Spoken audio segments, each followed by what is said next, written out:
Now, over the past 6 months, Rolling Stone conducted dozens of interviews with Diddy's former friends, acquaintances, employees, and bad boy artists, as well as industry insiders.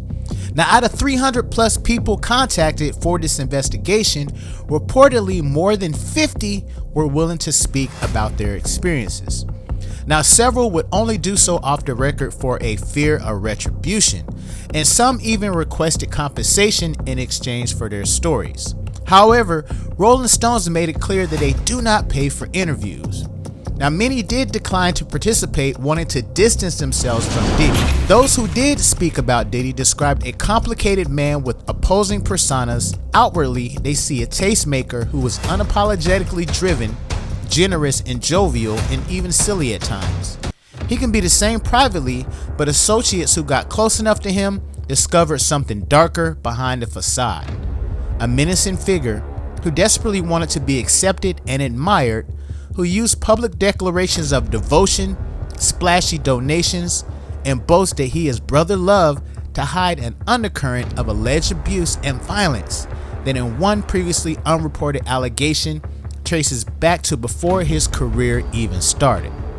Now, Diddy wielded his growing power to bend people to his will, sources claim, sending staffers to win back one-time girlfriend J-Lo, beating a label executive bloody after he became romantically involved with Combs' ex, Kim Porter, and allegedly trying to solicit X from a woman on his payroll. A part of the investigation, Rolling Stone sent Combs a detailed list of questions about the new impending allegations.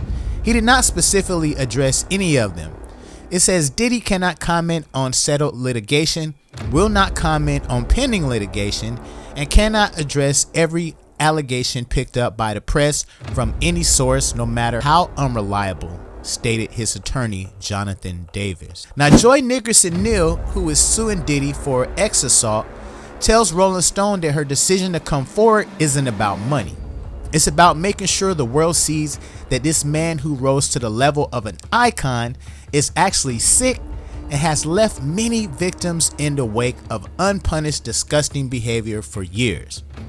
As with Cassie, Diddy presented her as flashy, established 37-year-old label boss when he pulls her into a bathroom and forcibly kissed her on her 21st birthday in 2007, leaving her in tears according to her complaint. She indicated he was holding the keys to her budding music career when he pressured her to consume drugs and have relations that same year.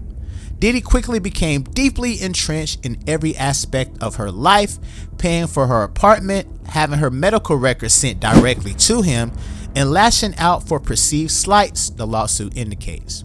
When Cassie tried to move on and had a brief romantic relationship with the artist Kid Cudi in 2011, Diddy allegedly put hands on her.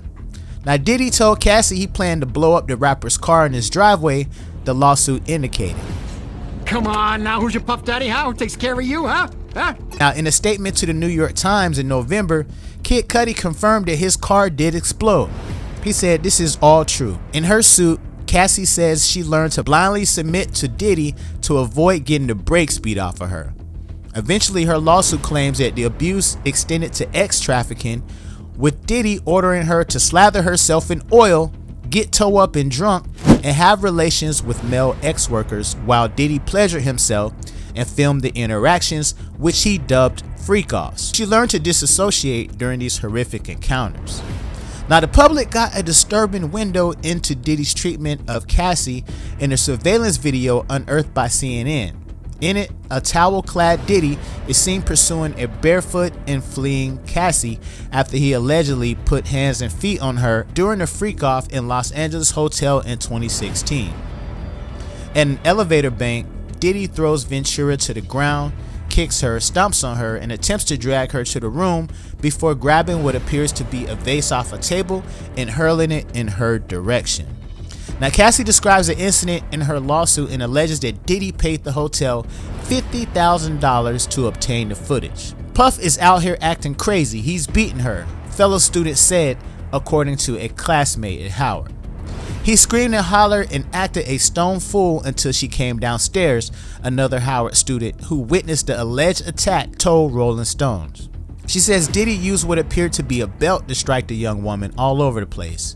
Speaking on the condition of anonymity due to the sensitive nature of the incident, the witness said that Diddy appeared super angry and was screaming at the top of his lungs.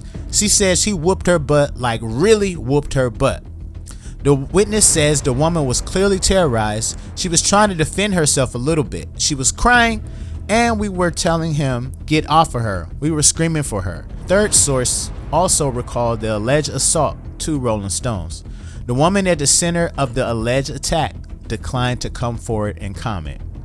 Now, Diddy was born with a short fuse, telling Jet magazine he earned his nickname as a kid because he would always huff and puff. When he got mad, I had a temper. That's why my friends started calling me Puffy, he said. His mom, Janice, a former kindergarten teacher, described him as a ham. Now, Diddy barely knew his father, Melvin, a street-level dealer working for a Harlem kingpin. He was actually killed in 1972 at the age of 33 when Diddy was just a toddler. Throughout the years, Diddy mourned the loss of a father figure, but Melvin had a profound influence on him nonetheless. Even if you don't know our parents, we still have their DNA in us. We have their genes, Diddy said. I have his hustler's mentality, his hustler's spirit, his drive, his determination, and his swag. When Janice moved the family from Harlem to the suburb of Mount Vernon, 12 miles north, Diddy straddled disparate worlds. In one, he was a defensive back on the football team at his all-boys Catholic high school. In the other, he rode a train to the city, immersing himself in its burgeoning hip-hop scene. I didn't know exactly what he would do, but he was blasting me out of the house with his mixing kit I bought him when he was 13, making that noise and scratching the records, Janice told Vibe in 1993. Now, as Diddy's star was uprising at Uptown, his predatory instincts resurfaced, according to the actual lawsuit filed by Joy Dickerson Neal last November. Dickerson Neal acted opposite Combs in a 1990 music video and received what she considered a warning from Bronx rapper Sister Souljah to keep her distance, given his infamous reputation. Sister Souljah also did not reply to a request for comment. Multiple reports alleged Biggie had been preparing to leave Bad Boy shortly before his death. It didn't help that Diddy had been fighting with Big's attorneys who were trying to get back the rapper's publishing rights. Diddy said, "I will never give it up until I'm dead and my bones are crushed into powder." Biggie was absolutely about to leave Puff, Bun said. "I know for a fact because he told me that." Another source adds, "Everybody wanted to leave Puffy. Everybody leaves him." Now, when Rolling Stones approached Bad Boy about a cover opportunity a few months after Biggie's murder, Burrow claims he advocated for the late rapper to take the spot. "I was telling Sean, let's make it Biggie. You still have a chance for a cover in the future," Burrow recalls. He's like, "No, he's dead. I'm putting out No Way Out in July. I need to be on the cover of Rolling Stones." Now, Diddy got his cover, and 2 years later, he acknowledged how Biggie's death had been big business. He said, "I think his passing added to the fame," Diddy told Rolling Stone in 1999. At least 2 million of the nearly 5 million copies of No Way Out sold were due to his death straight up. And that doesn't necessarily feel good, but that's the reality. Even Death Row's fearsome boss, who's currently serving a 28-year manslaughter sentence and has been labeled a boogeyman of hip-hop, said that Diddy's behavior was distasteful. Suge Knight said, "When Pac left, I didn't pick up a microphone, I picked up the pieces." Now, becoming a dominant force in the industry only seemed to amplify Diddy's bullying behavior. In April '99, he barged into the office of Interscope Records executive Steve Stout and allegedly turned violent. Diddy was furious that Stout didn't cut him from a crucifixion scene in a Nas music video before sending it to MTV. The crucifixion scene was an idea I had before I even had a record when I was 16. It was supposed to be my album cover when I was talking about that kind of stuff on Live at Barbecue. And Hate Me Now, when I thought about it, there was a play, and I think it was starring Blair Underwood in the city, where he played Jesus, and people were protesting, and I was like, wow, they're protesting a black man playing Jesus in this day and age. I even think the mayor at the time, Giuliani, had something negative to say, if I'm not mistaken, about the play, that he wasn't into it. And I felt like, okay, Watch this. He said he punched me in the face and then grabbed the phone and bashed me in the head with it, Steve Stout recounted to the LA Times. Diddy privately settled with Stout, reportedly for $500,000, and dodged a 7-year prison sentence by pleading to a reduced charge of harassment. That summer, Diddy released his second album, Forever. The album's critical and commercial failure, it sold less than half of what its predecessor did, and it hardly diminished Diddy's star power. A few months later, in December, Diddy was arrested after a nightclub shooting in which 3 people were injured. His newest star, Shine, was convicted of firing shots and sentenced to 10 years. Shine was deported to Belize upon his 2009 release. Diddy, meanwhile, was charged with weapons possession and attempted bribery after his then girlfriend, J-Lo, fled the shooting in a Lincoln Navigator that reportedly ran 11 lights. Now, Diddy was facing up to 15 years in prison if convicted. Kevin Rogers Francis, a host at Diddy's restaurant Justin's who did marketing work for Diddy, short-lived magazine Notorious, recalls the mogul scrambling for money, shuttering the magazine, and hitting the restaurant's drawers for cash in what Francis presumed was an effort to cover hefty legal bills. Now, the prosecutor claimed that Diddy offered cash to witnesses after some said Diddy was the shooter. Now, victim Natania Rubin has been adamant that Diddy fired the bullet that tore through her nose. Now, Diddy's own driver testified that Diddy offered him $50,000 using a $40,000 pinky ring as collateral if he would say that he owned an unlicensed gun found in the SUV. Others have claimed Diddy paid as much as $1 million to Shine to buy his silence. Now, Shine actually denies the claim, calling it ridiculous misinformation. After a 6-week trial, Diddy was acquitted in March of 2001. But Diddy was difficult to work for. Employees who wanted to stick around had to learn how to speak Puffy. Brookshire and multiple sources say a demanding boss, Diddy often yelled to get his point across and fired employees on a whim. No one on his team at Bad Boy spoke back to him. Former Daddy's House studio manager Newsom says no one challenged him. Another source recalls Mace, whose real name is Mason Betha, calling Diddy Massa behind his back. He was volatile, says a source who sometimes worked with Bad Boy. He was always on the edge of snapping and being scary. People did whatever he said to stay in his good graces, and Puffy exploited people's desire to be in those environments. Now, Diddy often flaunted his sexual encounters even if underage artists were around to see. A teenage Usher briefly lived at Diddy's New York home in the early 90s as a young Bad Boy protege. He said, "Puff introduced me to a totally different set of shit. X specifically," Usher recalled in Rolling Stone in 2004. "There were always girls around. You'd open the door and see somebody doing it or several people in a room having freak-offs. You never knew what was going to happen." Casey Sheridan, a member of the teenage girl band Dream, recalls the group being summoned for a meeting with Combs to a Beverly Hills hotel bungalow when she was just 15 and awkwardly eyeing a purse and a pair of high heels by the front door as the group waited. After 20 minutes, a bathrobe Diddy emerged from a nearby room. She said, "It's like you can't even keep our innocence. I'm 15, walking into a situation knowing exactly what he was doing next door." Now, illegal substances were a constant part of Diddy's life. Cassie alleged in her lawsuit claiming he was addicted to prescription painkillers and took Molly's frequently. She claims he had pills and other substances out in the open like candy and that he would supply alcohol, coke, sedatives, and weed during freak-offs. But far from enhancing the party vibe, Cassie and others say the substances only darkened his mood. Once Diddy got drunk or high enough, says one frequent party guest in the early 2000s, he would turn violent and loud. He would take his anger out on people. At several points when Combs was extremely intoxicated, Cassie alleges he put hands and feet on her.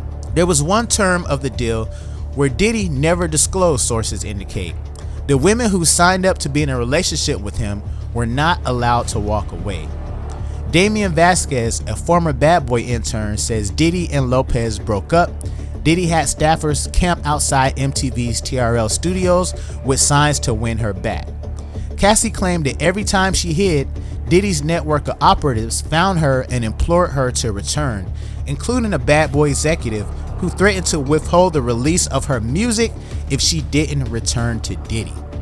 Now, after Cassie left Diddy, he tried to paint a picture of a heartbroken hurt man. A source who knew the couple throughout the relationship says, when the reality was he's a liar and an abuser. Now, Diddy and Kim Porter first got together in 1994 and dated on and off until 2007. She ended it for good upon learning that Diddy had fathered a secret child while she was pregnant with their twin daughters. There were other infidelities, including Diddy's affair with J-Lo. But Diddy never let Kim Porter truly move on. She told Essence, "He still called 50 to 60 times a day. It was like my life was not my own.